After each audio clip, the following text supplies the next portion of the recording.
بسم اللہ الرحمن الرحیم حامداً و مصلیاً این خان ریسرچ سوسائٹی سے حاضر خدمت ہے آپ کا بھائی مفتی نذیر احمد خان۔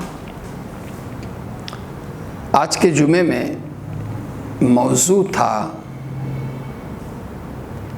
عمل خراب ہو سکتا ہے، زمانہ خراب نہیں ہو سکتا۔ مفسرین کرام بلکہ محدثین کرام حدیث کی کتابوں میں ایک باب قائم کرتے ہیں، باب الفال والطیرہ، اور اس کے ذیل میں نحوست سے متعلق، نیک شگون سے متعلق جناب رسول کریم صلی اللہ علیہ وسلم سے مروی احادیث منقول ہوتی ہیں۔ چونکہ سفر کا مہینہ ہے، سفر کے مہینے کو زمانہ جاہلیت میں جیسے منحوس سمجھا جاتا تھا، بدقسمتی سے کمزور عقیدے کے مسلمان بھی اسے آج منحوس سمجھ رہے ہیں۔ زبان سے اگرچہ اظہار نہیں کرتے ہیں، لیکن عملی طور پر شادی بیاہ ہوئی، کاروبار کا افتتاح ہوا، سفر ہوا، ان سے گریز کیا جاتا ہے۔ دین میری اور آپ کی تربیت یہ کرتا ہے، ذہن سازی یہ کرتا ہے کہ برائی کا تعلق انسان کے عمل سے تو ہو سکتا ہے، کہ عمل برا اور اچھا ہو سکتا ہے، عمل برا اچھا ہو سکتا ہے۔ جیسے مثال، سچ بولنا ایک اچھا عمل ہے، جھوٹ بولنا ایک برا عمل ہے، بخل اور کنجوسی کرنا ایک برا عمل ہے، انفاق اور خرچ کرنا ایک اچھا عمل ہے، غداری کرنا برا عمل ہے، وفاداری کرنا اچھا عمل ہے۔ تو یہ اچھے اور برے، خیر اور شر کی تقسیم عمل کے اعتبار سے یا اعمال کے اعتبار سے ہم کریں تو یہ بالکل حقیقت کے موافق ہے۔ لیکن آپ یہ تقسیم مہینوں کے اعتبار سے کریں کہ جیسے رمضان کا مہینہ بہت بڑا مہینہ ہے، افضل مہینہ ہے، عظیم مہینہ ہے، لیکن سفر کا مہینہ بڑا منحوس مہینہ ہے، یہ غلط، یہ غلط۔ وقت اپنی ذات میں نہ برا ہے نہ اچھا ہے۔ اسے برا انسان کا برا عمل بناتا ہے، اسے اچھا انسان کا عمل بناتا ہے۔ اسی طرح جگہ اپنی ذات میں نہ بری ہے نہ اچھی ہے، اس جگہ کو اچھا انسان کا عمل بناتا ہے، اچھے عمل سے جگہ اچھی بن جاتی ہے، برے عمل سے جگہ بری بن جاتی ہے۔ تو نہ جگہ اپنی ذات میں بری ہو سکتی ہے، نہ مہینہ، نہ کوئی دن، نہ کوئی وقت اپنی ذات میں برا ہو سکتا ہے، نہ اعداد اپنی ذات میں برے ہو سکتے ہیں، نہ پرند چرند اپنی ذات میں برے ہو سکتے ہیں۔ برائی کا تعلق، خیر و شر کا تعلق انسان کے عمل سے ہے۔ انسان تو خود کرے غلط اور اس کی ذمہ داری زمانے پہ یا جگہ پہ ڈال دے کہ یہ میرے ساتھ سب کچھ میرے غلط فیصلے یا غلط حکمت عملی کی وجہ سے نہیں، بلکہ سفر کے مہینے کی وجہ سے ہوا، یا اس وقت کی وجہ سے ہوا، یا اس جگہ کی وجہ سے ہوا۔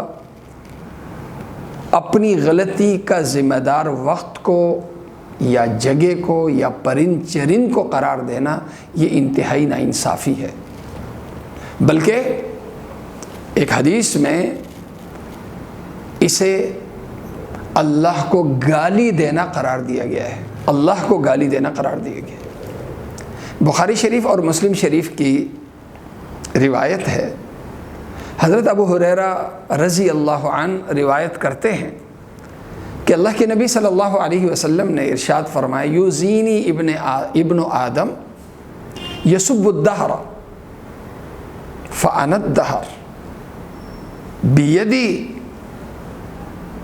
الامر اقلب اللیل والنہار۔ اور دوسری حدیث میں مسلم شریف کی روایت ہے، اللہ کے نبی صلی اللہ علیہ وسلم نے فرمایا لا تسبوا الدہر فإن اللہ هو الدہر۔ ترجمہ یہ ہے کہ ابن آدم زمانے کو گالی دے کر، اللہ کہتا ہے مجھے تکلیف دیتا ہے کیونکہ زمانہ میں ہوں، زمانے کو گالی دینا مجھے گالی دینا ہے، اس لیے کہ زمانے پہ کنٹرول میرا ہے، میں ہی زمانے کو بدلتا رہتا ہوں، رات کو دن، دن کو رات میں بناتا ہوں۔ اسی لیے اللہ کے نبی صلی اللہ علیہ وسلم نے کیا فرمایا، یا خیبت الدہر، زمانے کا نام برا ہو یا منحوس زمانہ یہ مت کہو، کیوں؟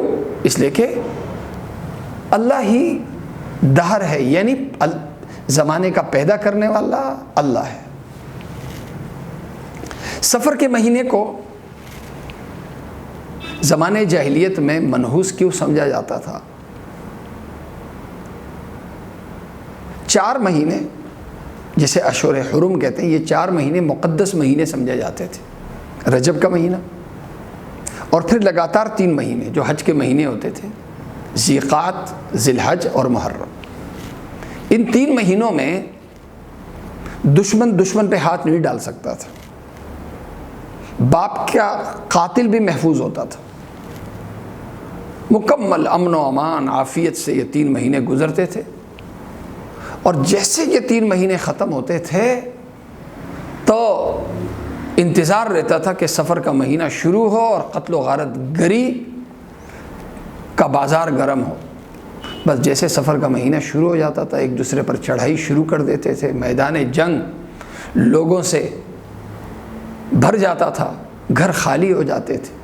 تو سفر کے معنی خالی ہونا، چونکہ گھر خالی ہو جاتے تھے، اس لیے سفر کو سفر اس لیے کہتے ہیں کہ اس میں لوگ گھروں میں، محلوں میں لوگ ختم ہو جاتے تھے اور سب میدان جنگ چلے جاتے تھے، اس لیے سفر کو سفر اس لیے کہتے ہیں۔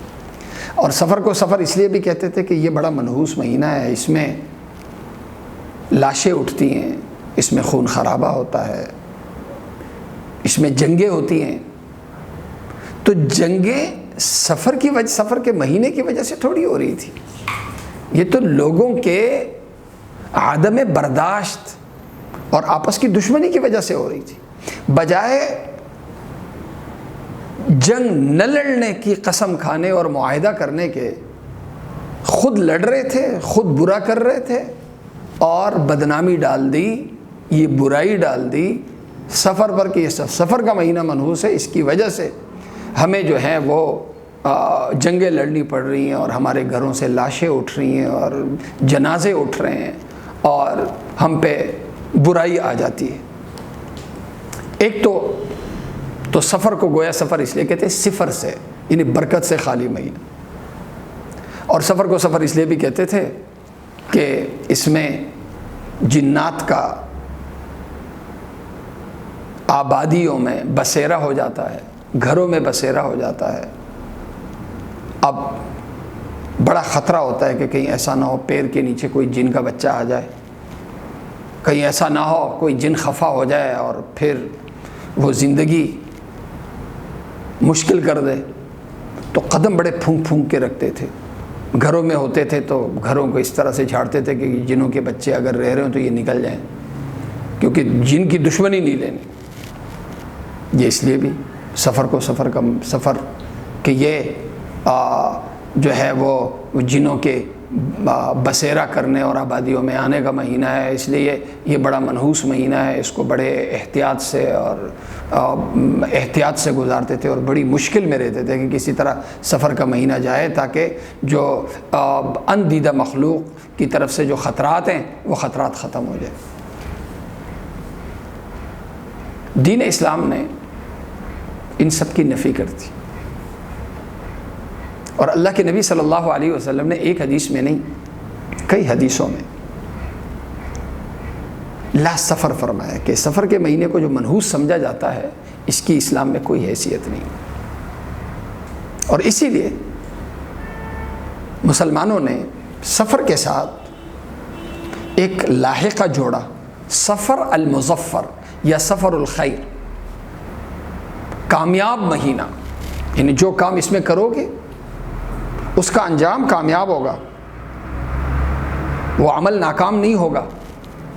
تو سفر کے ساتھ المظفر یا سفر الخیر، یہ پیغام دنیا کو یہ پیغام دینے کے لیے کہ جس مہینے کو دنیا منحوس سمجھتی ہے، یہ مہینہ منحوس نہیں بلکہ یہ کامیابی لانے والا مہینہ ہے۔ اس لیے بحیثیت مسلمان کے میرا اور آپ کا فرض ہے کہ ہم دنیا سے کمزور اعتقاد کا اور لوگوں کے دلوں میں جو توہمات نے اور وہم والی چیزوں نے گھر کیا ہوا ہے، اس کا ہم خاتمہ کریں، اور یہ خاتمہ خدا اعتمادی اور مضبوط ایمان کے بغیر ممکن نہیں ہے۔ اللہ تعالیٰ مجھے اور آپ سب کو عمل کرنے کی توفیق عطا فرمائے۔ وآخر دعوانا الحمدللہ رب العالمین۔